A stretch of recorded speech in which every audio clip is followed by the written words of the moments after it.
السلام علیکم ناظرین، آپ دیکھ رہے ہیں Islamic general knowledge YouTube channel. دوستو، آج کی اس ویڈیو میں اسلامک جنرل نالج کے 5 سوالات ہوگے اور ہر سوال کے لیے آپ کو 5 سیکنڈ کا وقت دیا جائے گا۔ اگر زیادہ وقت درکار ہو تو ویڈیو کو روک سکتے ہیں۔ چلیے ویڈیو شروع کرتے ہیں۔ سوال نمبر 1 ہے ناظرین، قرآن کریم میں سب سے پہلے کس پھل کا ذکر آیا ہے؟ آپشن نمبر 1 ہے زیتون، آپشن نمبر 2 ہے کیلا، آپشن نمبر 3 ہے کھیرا،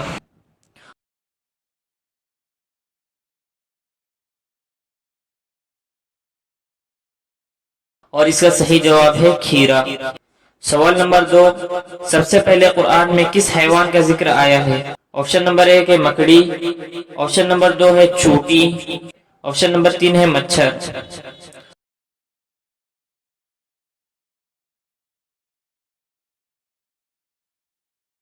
اور اس کا صحیح جواب ہے مچھر۔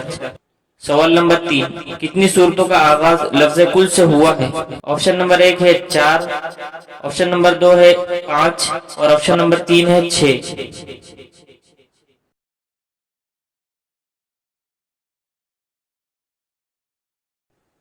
اور اس کا صحیح جواب ہے 5۔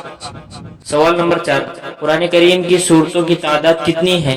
آپشن نمبر 1 ہے 115، آپشن نمبر 2 ہے 112، آپشن نمبر 3 ہے 114،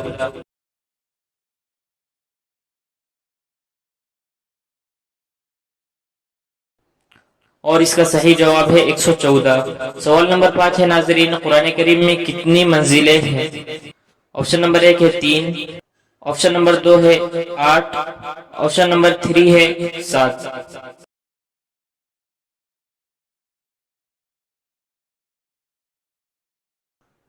اور اس کا صحیح جواب ہے 7۔ روزانہ اسلامک کوئز دیکھنے کے لیے ہمارے YouTube channel Islamic general knowledge کو سبسکرائب کریں، اور اگر آپ کو یہ ویڈیو پسند آیا ہوگا تو ویڈیو کو لائک کر دیجئے۔ ملتے ہیں نیکسٹ ویڈیو میں، تب تک کے لیے اللہ حافظ۔